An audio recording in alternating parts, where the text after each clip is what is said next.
I think you're right. Okay. Good evening, good day. Welcome to another episode of Talks Over Drinks. My name is Corey Fauconier, and as always, my partner in Justice to God, Markel Prines. Markel, how are you this evening, sir? I'm doing awesome, brother. I'm glad to be here. Glad to have the awesome guests and the team here so that we can have a interesting conversation tonight. All right. Food for action this evening, sir? Yes, food for action. So, by ranking our choices, we invest in solutions that unite us rather than divide us. So, Hmm. since the conversation tonight is about ranked choice voting, it's definitely important to understand the power and what it allows us to have when everybody has choices. So the name of the game is being able to have choices. And some people feel as though we've been limited in the choices that we've been provided. A lot of times in a two-party, so to speak, system, it's hard to make the right decision. And this past couple of months, people have been making a case for the lesser of two evils. So when there's more choices, maybe there will be some good choices when we open up the ability to have more choice. All right, that's fair enough. I appreciate that and appreciate your Yeah. words of wisdom. And moving over to Jeff Kleb outside of Charlottesville, my brother of another color. How are you today, sir? Well, everything's good out here. It's cold and windy tonight though, but other than that, it's not too bad. We're slowly getting settled into this new house. Got some furniture put together, built a cat tree for sassafras and harlequin, and washed the truck tonight or this afternoon, stuff like that. But anyway, the word of wisdom comes from Mark Twain. He said, if voting really made any difference, they wouldn't let us do it. I'm not Ah, saying I agree with that 100%, but he was on to something. I got you. Well, I'm glad to hear you guys are settling in and have that Evan Williams for me. My libertarian brother out in Southwest Virginia, Joshua Huffman. Joshua, how are you this evening, sir? Oh, doing well. Still working toward moving to New Zealand. Actually, just before this our podcast tonight, I received word that my loan had been approved. I'm just waiting now for the university to say, that's okay. And once they do, then I'm going to go ahead and apply for my visa. All right. Well, that's good. I'm glad that you have some positive thoughts to share with us. You know, we're praying for you as you go ahead and continue your education in New Zealand. And Thank you. finally, my everyone's favorite Nazarene attorney, Sandy Sanders. Sandy, how are you this evening, sir? I may be the only one. I'm doing well, thank Jesus, tonight. I'm Good. excited to talk about ranked choice voting. All right. Well, we're going to jump in. We're going to jump in this evening. We are honored to have Mr. Nathan Lockwood. He is working with an organization called Rank the Vote. And Mr. Lockwood, how are you this evening, sir? Doing great. Thanks, Corey. Good. Well, we're very happy that you are with us tonight. Again, I have worked many libertarian campaigns, and members of the Libertarian Party really believe in ranked choice voting. So, just to start off, my first question to you: give us a little bit about your background before joining Rank the Vote, and tell us how you got involved with the organization originally. Yeah. So background before joining Rank the Vote. I was, I when I went to college, I was philosophy major, got involved in a bunch of, community and civic and human rights related activities, and graduated, continued to pursue some of those community organizing type things. Met my lovely wife. We had two kids, and I had to make a little bit of money, put some money on the table. So I ended up philosophy major in the software industry for 25 years, and it was a good put the bread on the table. When my kids went to college, I was kind of eager to get back and see if I could make a positive difference, and looked around at some things and read a book. It was a book by a professor named Charlie Whelan, who it was called The Centrist Manifesto. Okay. Um, and I was attracted to. I just want to hear his ideas. I wouldn't necessarily call myself a centrist or not a centrist or whatever, but it was a good book, and it was the first place I read about this thing called ranked choice voting. Like, wow, that is neat. I never heard about that before. That just seems like I could, you know, explains a lot and maybe could solve a lot of problems. So then shortly thereafter, this was after right after the 2016 election, which you folks must remember. It was a pretty lot of intensity around that election, shall we say. And people came out of it with a lot of, different kinds of energy. And One thing that also happened in 2016 was Maine became the first state to pass ranked choice voting. So this group in Massachusetts had formed, said, "Hey, if those folks in Maine can do it, we can do it." So they launched a group, originally just a handful of people, you know, reached out to everyone they knew, said, "Hey, come on, let's talk about this." And they started organizing and educating for ranked choice voting in Massachusetts. And they reached me and eventually I decided I'd go to one of their meetings in Worcester, Mass, which is half hour from where I live. And then ended up volunteering in that for about 4 years.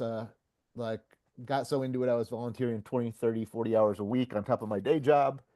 And what they were real successful at is they grew it from, nobody really was talking about or had even heard about ranked choice voting in Massachusetts at that point, but they were committed to educating and organizing Massachusetts. And they went from that like 3 people who were thinking about it through grassroots organizing to grow an organization of 50,000 supporters and about 7,000 volunteers in just a period of about 3 years, which allowed them to launch a ballot measure. And so a statewide ballot measure that was failed narrowly during COVID for a variety of reasons, but a lot of successes coming out of Massachusetts. We put ranked choice voting on the map. We had almost the entire congressional delegation, a Republican and Democrat former governor. You Libertarians will remember Bill Weld. He endorsed ranked choice voting. Deval Patrick, the Democrat, endorsed ranked choice voting. Both the senators, Markey and Warren, current Governor Maura Healey, folks like Larry Summers and John Kerry and Samantha Power, national figures, all as a result of that Massachusetts campaign that was inspired by the Maine campaign. And so, we were volunteer leaders in Massachusetts. We got together and said, "Hey, we did something good here, and maybe we could share it with folks in other states to allow them to run with it in their states and watch this thing evolve as a national movement." And so that's what we've been doing. I'll stop there because I don't want to be too long-winded. We can talk more about what that was and rank the vote and what the last 5 years have looked like. But yeah, that's my story. So the first thing I have to say to you, it sounds amazing that such a small group of people could blossom and grow into the large group that you guys currently have now. I'm going to kind of go around the table and we'll start some questioning. I'm going to start with you, Markel. Did you have any questions for Mr. Lockwood about how the rank the choice rank the vote works, or your perspective being is that you're an entrepreneur? Absolutely. So just to add on to what you're saying about how amazing it is to be able to gather a group of people who agree first and foremost on an idea, that's something big. And to be able to grow that, that's something that, as you said, like in my field, of course, growing a team, a idea, a vision is something that's definitely powerful, and that's the most important thing to be able to do. My question is, throughout this process, how has the technical and logistical challenges of implementing this type of process, how is that? How challenging is that? Yeah, Markel, are you thinking about the technical and logistical challenges of working with people to grow a team and a movement, or are you thinking more about implementing the Implementing, rank? Okay, yeah. yeah. Um, okay, good stuff. Well, so challenges for implementing, well, so the first thing let's talk about assuming you pass it, which has its own set of challenges. You have to enact ranked choice voting through the law, and there's different paths to do that and that sort of thing. But let's the technical challenges in terms of like you're running the elections department in I don't know, wherever you happen to be, and you gotta make your systems accommodate ranked choice ballots. You have to be able to count ranked choice ballots. You have to train all of your staff at your election office. You have to train all the staffers and volunteers that do the important work of running the elections at the precinct levels where we go to fill out our ballots and put them in the machine or whatever process is there. And you got to update the technology there. So there's a lot of steps. It's very doable, but it takes commitment and resources, not an extravagant amount, but it is change, and change takes work. And so upgrading, training staff, educating staff, extending that out, educating the community, the voters, upgrading the software and systems. It's a significant undertaking, but one that has now been done in 50 cities across the country and in 2 states. So if you're doing this now, you're no longer on the bleeding edge. There's national organizations like the RCV Resource Center and Fair Vote and Democracy Rising that will help election administrators, help voters, and help candidates learn how to run under the new system.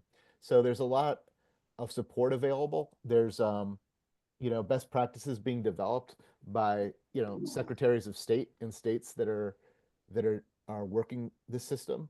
And I think it's something that'll get easier with time, both because of the diffusion of this expertise of these people who have this experience, and also because the technology and the laws regulating what they can do, I think, will evolve so that they'll have hopefully more and more seamless systems. Wow. Okay. Jeff, you have a question, sir? Yeah, kind of. If you have ranked choice voting, let's say you have John Smith running as a Republican, you've got Fred Jones running as a Democrat, and you have Eric Johnson running as a Libertarian or an Independent. If you have ranked choice voting, it does get rid of the wasted vote syndrome where you want to vote for an independent candidate, but you're worried that if you vote for the third party candidate, that it's going to take away a vote and make the worse of the 2 evils win. Without trying to get into names of real people, if you have ranked choice voting, what if you have somebody who gets, say, 45%, you have another candidate get 40%, you have another candidate get, I don't know, 15%, whatever's left over? Would ranked choice voting mean that somebody would win if they had a plurality, like Bill Clinton did in 1992 with 43% of the vote, which means 57% voted against him? What do you say to detractors who say, well, that's going to mean that somebody's going to win and they're not going to have a majority? Well, under our current system, that's right. They can win without a majority in the current system. And like you were saying, ranked choice voting ensures that the winner has a majority of support of voters who want their voice to be heard on on all the candidates. So the way the ranked choice voting works, as you were alluding to there, is the candidate with the least, you had the 40 guy with a 45 and the woman with a 45, and then you had the other guy with a 5% and a couple other folks adding up to 5% or whatever. So we eliminate the ones with the one with the least votes, or some jurisdictions they just eliminate all the ones at once that have absolutely no chance of winning. Like even if they got all the votes of people who got less, if they still couldn't beat the next person, we can just eliminate them. And then we can't count those voters' votes towards the next their next choice that's still remaining in the race. And that way, unless a voter decides I only want to pick one or whatever, which is fine. I mean, no one should be forced to support a candidate they don't want to. But we will be guaranteed to ultimately get the majority of voters, a winner with the support of the majority of voters who wanted to support one of the final candidates. And before we go on to the next question, it just made me think of an additional question before I forget. with the system like this, if we have a scenario, let's say with 10 people get 5%, and everybody's like, okay, who do we start to eliminate? And what are the implications? I can see a lot of people challenging the vote. Hey, I need a recount. How many situations do you foresee 10 people saying, hey, I need a recount? It's only a 10 vote difference. Everybody wants a recount just to make sure that Yeah. they're not the ones eliminated. It's a good question. If you look at elections with large fields, there's usually not. If you have there's been some races with ranked choice voting, and even without ranked choice voting, with in big cities like Chicago, or that have like runoff elections, right? I think the last mayoral race maybe had 17 candidates or something like that, and but probably I don't know about that particular race, but when you look at these races with large field in Minnesota, they've had ranked choice voting elections for mayor with like 35 candidates. Because whether that's a good thing or not, I mean, they have very loose ballot access rules. So, I think there was a guy running as, somebody that Pete the Pirate or something like that. Because he could, $10 he could get on the ballot. He's like, okay, vote for Pete. But Pete didn't get too many votes. And if you look at the data, like even in these huge fields, 80 to 90% of the vote is usually in the, top 3, 4, or 5, So although there's a lot of folks on the ballot, there's not necessarily the voters through the process of looking at who's running or whatever, uh, a handful typically stand out from the pack. And so there haven't been too many races like, the one you described where it'd be like really chaotic, oh, there's like 20 people, they all got about 5%. I mean, the technical answer to your question is if and when that were to happen, you would, if we were electing just one person, we'd start by eliminating the candidate who got less votes than everybody else. So, that guy, he got 4.9, which is less than 5. So we'll get rid of him. And those votes would count for their voters' next choice and whatnot. And that would repeat until somebody had a majority. Um, I would say that ranked choice voting can handle that kind of field, and it handles it much better than our current voting system. If there are other ways of using ranked choice voting, for example, in Alaska, what they do is they have this thing they call open primary, where instead of having the Democrats running the Democratic primary and the Republicans running the Republican primary and the Libertarians running the Libertarian primary, they say, okay, folks, everybody onto one ballot here. And voters in the primary, for better or for worse, they just pick one. And in Alaska, the top 4 will advance to the general election.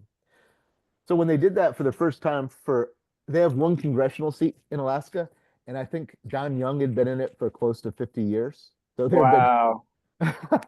So there was some pent up interest in running for Congress in Alaska. 48 people ran for that seat. But the interesting thing was when it came down to figuring out how many votes went to the top 4, basically it was like 68%, I think, of voters chose, one of the top 4 candidates with 48 candidates on the ballot. So if you look at it that way, in fact, I mean, probably more voters saw their favorite candidate from the primary election in the general election under that system than happens in typical partisan primaries. And then they got to use the ranked choice voting in the general. But in the general, it wasn't like there wasn't going to be that 20 people with 5% or 10 people or whatever. It was nice in a way. You might say it was nice if you want to sort of balance simplicity, kind of like make, not every voter is like as engaged in the process. Some people are working 3 jobs or whatever. Learning about 4 people, voting for 4 people, easier than learning about 20 people. But Right. but nicer than only having 2 choices. You know what I'm saying? So it sort of strikes a balance there. And so yeah, same process with those 4, but it would be, the elections the 4 candidates were all pretty legit at that point. And for the Libertarian folks, when that was a special election for Congress, so that's because Don Young died in office, but when they had the regular general election for that in November, there was a Libertarian that made the general election. I think his name was I can't remember his first name. So that having those 4 slots instead of just 2 allowed a greater diversity of perspectives to get put in front of the general election voter without overwhelming them. Wow. Okay, Joshua, your question, sir? Yeah. Well, to use some personal experience, back in 2014, I was a candidate for Harrisonburg City Council. We had 6 candidates running for 2 seats. So the top 2 vote getters, of course, would get elected. And neither of those top 2 vote getters was me, which was fine. But of course, after the election, I had Republicans saying, well, if you weren't on the ballot, we would have gotten 2 Republicans elected. Because I got one, and then also a Democratic candidate got elected. Of course, actually, that was the last election that a Harrisonburg Republican has won in a contested race. In the same thing we saw in Virginia with the 2013 gubernatorial race. There were many Republicans saying, "Well, if that darn Robert Sarvis wasn't running, we would have run the one for governor." Now, of course, whether that's actually true or not is a different matter entirely. But what I found, despite the claim that libertarians cost Republicans votes, not that they're owed the vote or anything, but I find that at least here in Virginia, my experience is that Republicans are in general opposed to ranked choice, instituting ranked choice voting, which is terribly frustrating because they say that they get cheated by the current system yet don't want to change it. And I don't know if you've seen anything like that. I had an argument with the Virginia Institute for Public Policy, where of course their argument was Virginia voters are too stupid to be able to understand ranked choice voting. But yeah, have you run into things like that before, and what would be your response to that? Well, first of all, I know a lot of people from Virginia, and they can absolutely handle ranked choice voting after the age of 2, at least. But yeah, one thing, Joshua, one exciting thing. So let's just dismiss the whole thing about Virginia and stupid out of hand. Virginia's a great state. Yes. They know dumber than anybody else, and we all got our dumb days, and whatever. But the one exciting thing I think that sort of has showed some real progress over the last few years is Virginia Republicans. Especially in the leadership of the party, they have some real affection for ranked choice voting. Now it's a little complicated. So much, in fact, why would I say that? Well, they're choosing to use it for their primaries, for their most important elections now. Yeah. And they're doing it because of the benefits it has. When when Glenn Youngkin and Winsome Sears were running in the primaries for nomination for governor, or for Winsome she's attorney general, lieutenant governor. Yeah. Okay, so when they were running, there were some big fields there, particularly in the gubernatorial race. The Republicans had been getting beat for a long time, and they were looking. Their feeling was, especially after the big election in 2018, they were kind of thinking, we're going to lose again if we don't have a candidate that at least everybody in our party can get around, let alone like Virginia more broadly. So we don't want somebody winning with 22% in a 8-way race. We want somebody who really represents the strong majority of Republicans to go compete in this tough battle to win the governorship of Virginia. And that's how Glenn Youngkin was elected. So I think, I do think, I think there is still some skepticism. I mean, not everybody who's a Republican in Virginia loves it, but there's a lot of Republicans who really like it, and they expanded it from using it for those statewide offices to using it for congressional primaries as well. And so I think there's some evolution there. The other thing I'll say is a few years ago, Virginia passed legislation to make it easier for municipalities to implement ranked choice voting. And so I think it was Alexandria passed ranked choice voting, and Alexandria County maybe passed it and started using it the last couple of years. And now Charlottesville just passed it. I think they're talking about it in Fairfax and a few other cities now. So I think there's poised to see growth there because people are interested in having more choices in their elections and getting winners that best represent the communities they're running in and that sort of thing. So I don't know. Does that what are you seeing other things there, Joshua? That Well, yes, and I agree. It is interesting that Republicans have switched over to ranked choice voting for their nominees, which is a very good thing because, for example, I was an attendee at the 2013 state Republican convention. Now, of course, they didn't just have the person who won the first round of voting with the plurality as the nominee. They actually went through multiple rounds of voting, and of course, you ended up being there all day and wishing you were doing something else. So, I mean, it certainly makes sense, and I do appreciate the fact that they are doing that for their nominees, but it just seems to me that when I talk to them about doing it in the general election, they're like, oh, well, that's, we can't have that.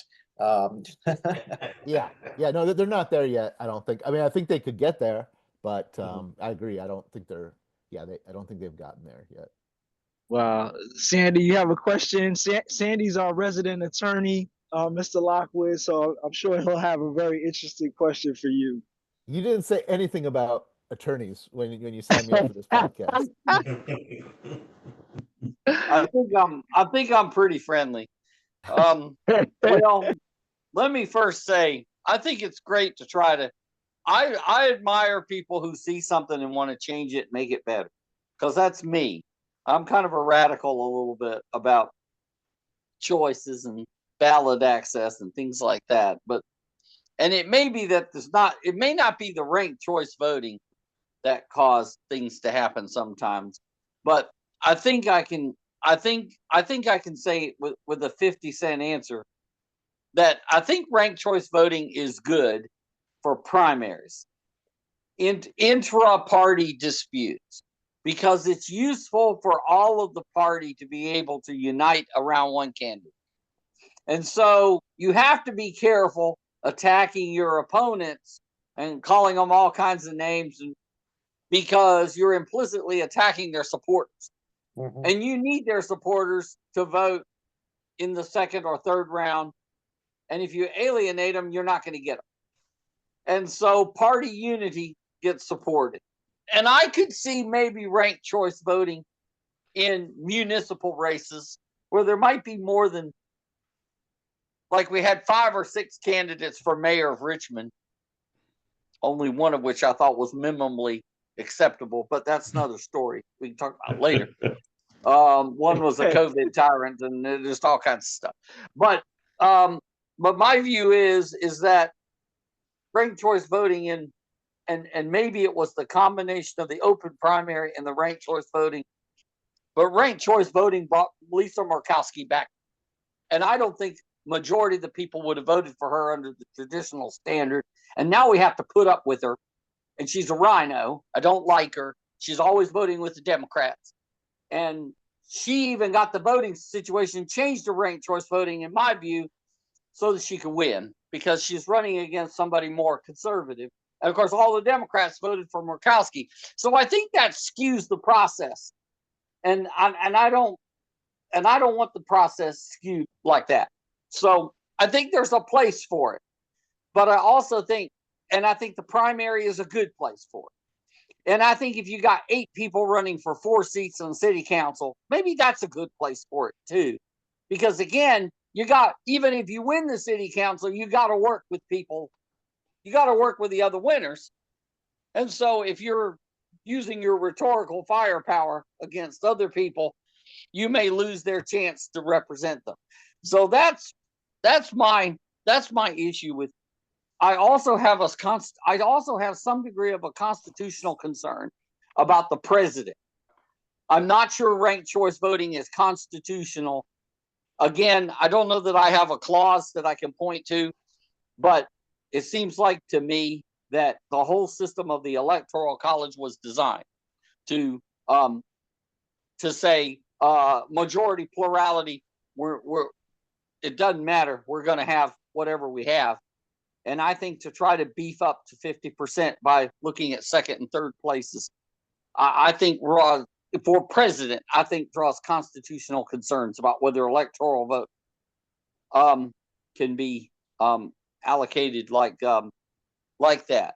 I do think ballot access is important, and I do think that the jungle primary, which they have in Alaska and they have in California and probably a few other places, Louisiana. I think that tends to be very hurtful to democracy.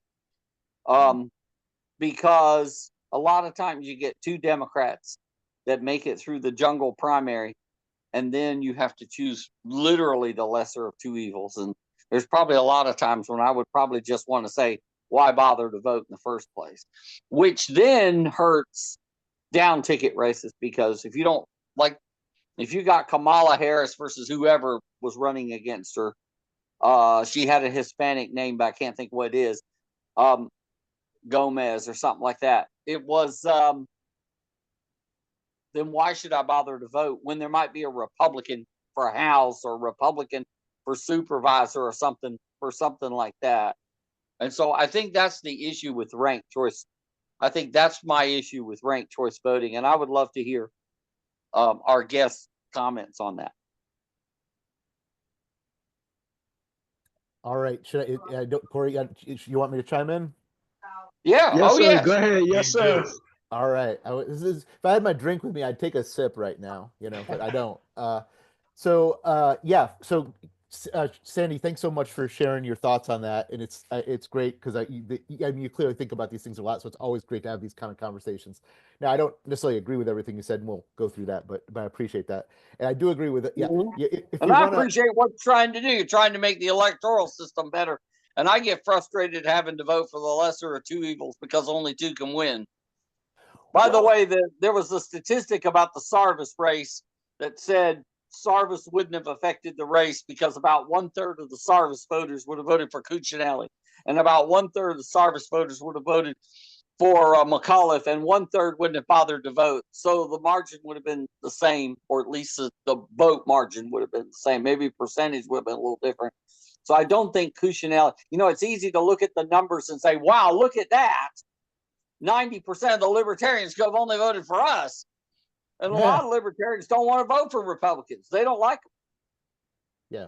So let's unpack your statements there. Good stuff. So first of all, what you just said, totally. I mean, yeah, and that's a beautiful thing about ranked choice voting is we get that polling built in because we let the voters fully express themselves on the ballot, and we see that voters are not simple. They're not like these cookie cutter, donkeys and elephants and whatever that just vote, straight, the way, in a very simplistic way. So great point on that. About the value of RCV in the primaries, I think that's a point we agree on. We'll come back to the Lisa Murkowski thing and the Alaska thing. That's a bigger one, so I'm gonna save that for last here. On the presidential piece, I would just point out they did use it in Maine and Alaska, both this year in the presidential election.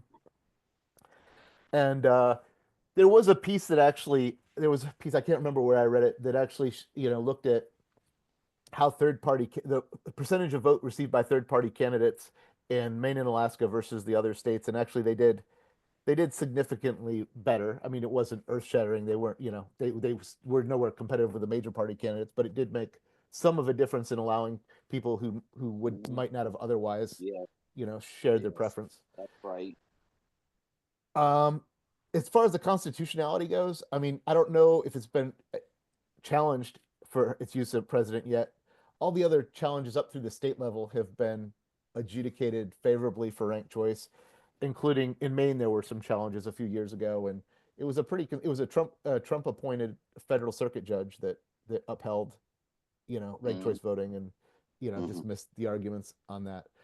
So that's the presidential piece. Let's talk about the Lisa Murkowski thing. So folks know Lisa Murkowski has had issues with her elections there for a few years now. Yet Lisa Murkowski is clearly a very popular political figure in Alaska. And I just say that based on she did get a majority. We know from the election, she did end up getting a majority of vote. I think, to your point though, like if she had to go not a majority in the first round. Not in the first round, but I think she actually led the first round and then won with a majority in the second round. Yeah, plurality, yes. But she was running against another Republican and a Democrat. So the Democrats kind of stuffed the whole thing and voted for her because she's more moderate. Yeah, I think more the Democrat. I think you're right. Now, the thing is, if we go in the time machine and go back to 2016, I think it was, the problem Lisa Murkowski has, I think, is that even though she is popular, I mean, you don't win the majority of the votes in the general election if you're not popular. I mean, if True. you know more, if it was, You got to have something if, going for you. And the Republicans ran a person who had some crazy issues. sure, I guess crazy's in the eye of the beholder, but I guess the voters of Alaska, and she actually won a write-in, which is almost unheard of. Well, that's what I was going to say. Before that, Lisa Murkowski wins a write-in. Why is she running as a write-in? Because she likes a challenge? No, she won it because she couldn't get But through. she lost the Republican nomination. Exactly. She couldn't get through her. She couldn't Right. get through. So think about this. She can't get through her only party's primary. I think under normal circumstances, Alaska's pretty Republican leaning state overall. Yep. I mean, it's more complicated than that, but state level. She wins as a write-in. Mhm. When Well, she runs yes, when but as when long she as the runs Democrats can skew the results, she's going to win. okay, And I don't think she this- represents the majority of Republicans. well, she got more votes than in that race. She got more votes than the other Republican. I don't think it skewed anything there. Like, I mean, it wasn't like she was running against two other Republicans. She was running against a Republican. The Democrat wasn't helping her when she ran as a write-in. Right, that's true. You're right. Yeah, But I'm saying, and I think with the results of effectively ran as an independent. What she really did. sure, which is very hard to do under our current system.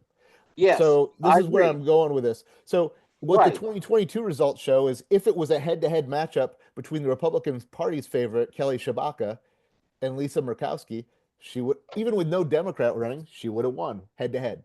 Like that's what the ballot results show. She was, if you look at the ranked choice tabulation, If the Republicans had voted, Tabasco would have won. Then Tabasco would have run against the Democrat and would have beaten the Democrat. yeah, in a pure yes, under a partisan system, yes, and that's why Murkowski And there like would have the been a system. Libertarian and Alaska Independence. That Yeah, kind of but thing. that is Right, right. You see, And so, do you see the? Now maybe this- I'm just got sour grapes because I can't stand Lisa Murkowski. You know, I want her I out. get it. I would I vote get for it. a Democrat over her. But I would say You your want a Democrat, vote for Democrat. Your beef is Right. with your beef is with the preferences of a majority of Alaskans, I think, not with the election system. You know what I'm saying? I think it's weird that before the old primary and election system was Sure. preventing the most popular candidate from coming out Right. on top. Well, yeah,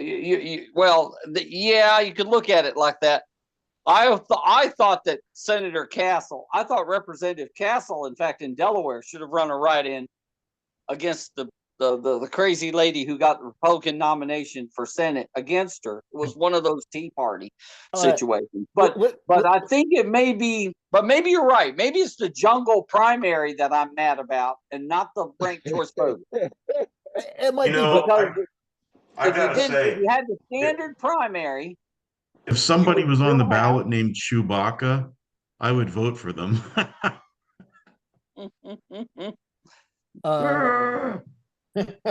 yeah, and I encourage you guys, if you haven't seen the movie Majority Rules that came out, there's a website, majorityrulesfilm.com. Right. It's a movie about the Alaska experience in 22. Very entertaining, very well done. Explains, and I don't, Sandy, I don't want to, twist your arm about this, but I think we could talk a little bit more. I'm not going to tell you Alaska's system is the perfect system.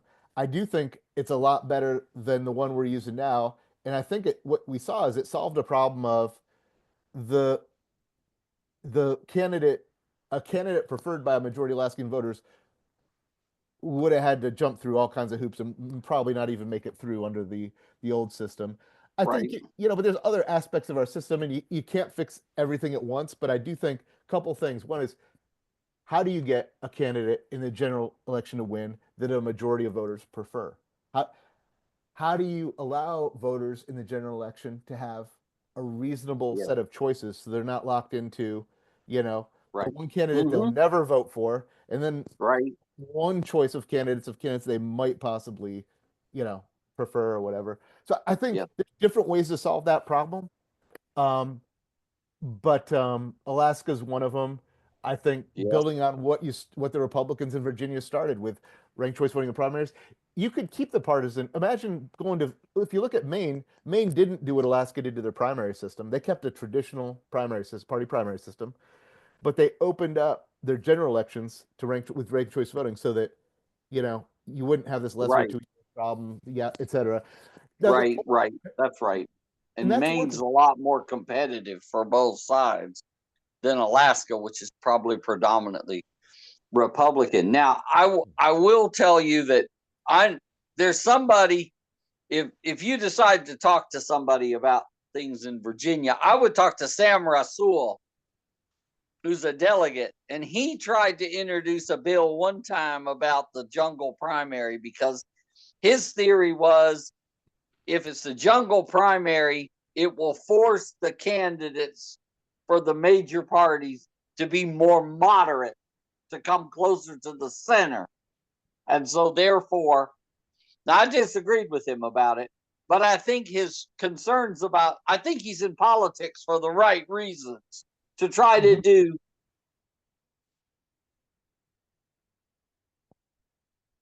He does unique things, like events where people come and draft bills, and if he likes them, he'll introduce them.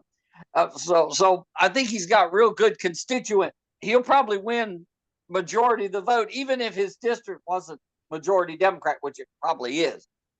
But so I would commend to the ranked choice voting people, that's the guy you should talk to, because he might be interested in your issue. And I think there's a place for it. And I do think the party should consider it in lieu of a primary or a convention, because, well, it'd be a primary, but it would be a ranked choice primary. Because I think if you have several people, you're going to try to get to know everybody and talk to everybody. And unless you're going to get 50% in that first round, you've got to work with the others. I have one question for you, Mr. Lockwood. In your time with the ranked choice voting movement, have there ever been any type of bills introduced in various states that coupled both the ranked choice voting with the ballot access? That's a good question. And I think it's an important one. Like Maine has ranked choice voting, which is great, but they don't have great ballot access laws. I think that, for example, in Alaska, although it might not have been done specifically as a ballot access, a conventional ballot access issue, the net effect in Alaska, well, that was passed by ballot measure, was to open up ballot access, basically, because I think any candidate could run with whatever party they wanted. I think in Alaska, they don't necessarily have the notion of, I'm not sure if they have the notion of official party. Like, some states have different states have different rules in terms of what you need to have in order to be listed on the ballot as a party. So it's a good question. I think it's important. I don't know the answer. I think it's our friends at Fair Vote could probably research that. If you go to their website, maybe send an email to them, or if you connect with me afterwards, I can reach out to them and ask them about that. That's fine. That's fine. Now, anybody else on the panel have an additional question for Mr. Lockwood? Yeah, Markel, Jeff, or Josh? Pertaining to Alaska, I was there on a cruise in 2022, and just to put things into perspective, Alaska is probably twice the size of Texas, and they have about 750,000 people, and almost 600,000 live in the city of Anchorage. So that's like 85, 90% of the people live in Anchorage. Everybody else is spread out. And let me tell you, when you're in a big cruise ship and you're next to that, like the mountains and the ice and everything, you're like a little rowboat. Alaska is freaking huge. It's amazing how big and wide open it is. And they have so few people. So they probably have one seat in Congress. They have 2 senators, as every state does. It's a mostly Republican state. But I just wonder what, if you were going to campaign in Alaska, how in the heck would you go and visit, like all the way up in Wainwright and Fairbanks and Juneau and Anchorage? I don't know if you're familiar with that, with Alaska, Mr. Lockwood, but how in the heck would you get around up there? You can't even drive to Juneau. You have to fly in or have your car brought in on a ship, because there's no roads that connect it to anywhere. It's just, the whole thing blows my mind how big it is out there. Yeah, it absolutely is. I mean, it takes them a long time to even get the ballots back from all their precincts. I mean, it's hard to fathom. Like, they have cities that are not connected to the rest of the state by roads. Yep. Or it's like hard to wrap for me to wrap my head around what that would be like. Juneau is like that. And the Juneau, state house looks like a police station. It's the state house is tiny. It looks like a little town. Wow. It's just amazing. You have to go by boat or plane to get to Juneau. You can't drive there. Exactly. We found that So out. it's very, very interesting. They talked about moving the capital, but they didn't. To where? I think they were going to move it to either Fairbanks or Anchorage, because there's also the interesting issue of the winters in Fairbanks are terrifically different. It's still cold, but the winters in Fairbanks are terrifically different from the winters in Anchorage. And I don't remember which way it goes, but the one that is in Fairbanks the is a lot north, colder. Fairbanks is Fairbanks colder. is a lot colder than, and that's why not as many people live there, but it's because it's 100 miles or a few hundred miles off the water. And that Pacific current that makes Washington and Oregon much warmer than you would think by looking at the map also affects, is it Anchorage that is close? I think Anchorage is the one that's on the water. Anchorage and And Juneau they are have both much, on the water. their situation's much better than Fairbanks. But Well, I was in Juneau and it was 82 degrees and it didn't get dark until almost midnight, and it was daylight at like 3 in the morning. We were there in yeah, June. It was mhm. insane. Yeah. But Well, it's so beautiful. I recommend it to anybody if you can get up there. I asked Yeah, Josh and like Markel. I'm sorry, Sandy. Josh and Markel, do you have any closing questions? Not about ranked choice voting that I can think of. No.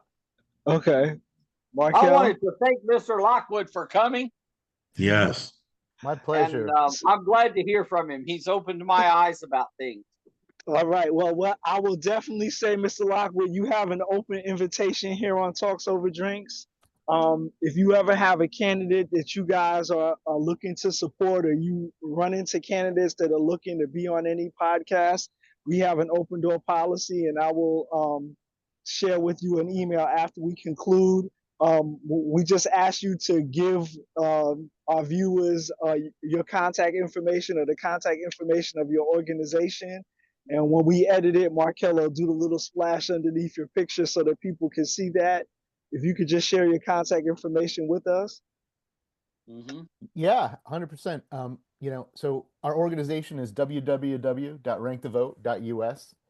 I just want to mention that, what we did with Rank the Vote is a national organization. What we do is we support people like us and like about 31 states now who have people who have taken the time to found their own statewide organization working on ranked choice voting. So if your podcast community folks want to get involved, there's probably a place right in their state they can do that. So encourage that. And I'll put my email, I'll give it to you so you can send out. It's nathan.lockwood@rankthevote.us or just nathan at nathan@rankthevote.us.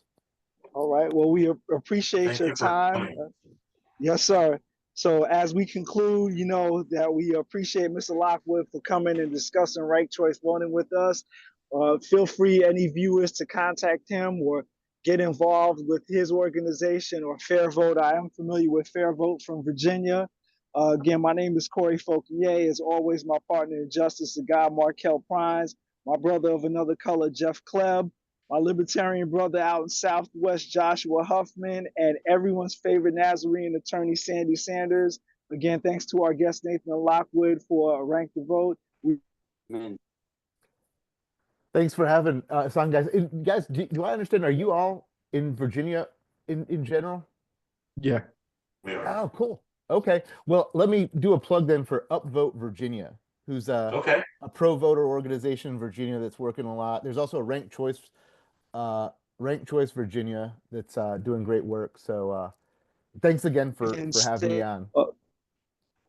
Stay posted, and we appreciate your time very much. All right. Look forward to seeing you again sometime. Next time I'm bringing a drink. Yeah. You're awesome. Take care, everybody. We'll talk to you guys soon. Be blessed. Good night. Bye-bye. All right.